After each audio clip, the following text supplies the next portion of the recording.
తీర్మార్ మల్లన్న గారు.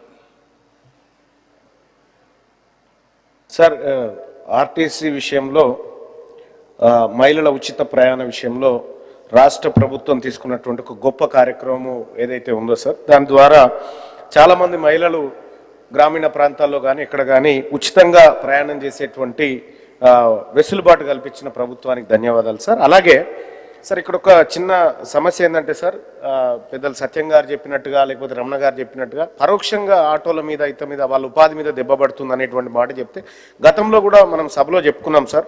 వాళ్ళను కూడా ఈ స్కీమ్లోకి తీసుకురావాలని చెప్పినాం సార్. అది కాకుండా సార్, ఇవాళ ఉదయమే అవకాశం ఉంటే మీరు మాట్లాడాలని చెప్పి BC employees welfare association sir, టీఎస్ఆర్టీసీకి సంబంధించినటువంటి సంపత్ ముదురాజ్ గారు, హరికిషన్ గారు, ఇట్లా చాలామంది ఒక రిప్రజెంటేషన్ ఇచ్చినారు సార్.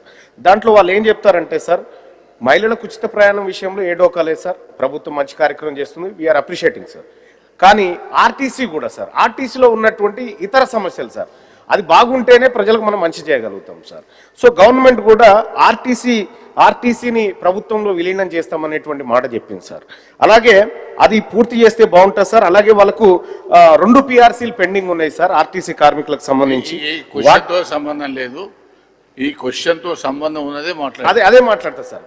ఎందుకంటే సార్, ఇప్పుడు ఆర్టీసీ మనం ఉచిత ప్రయాణం ఇవ్వాలంటే ఇది చక్కగా ఉండాలి సార్.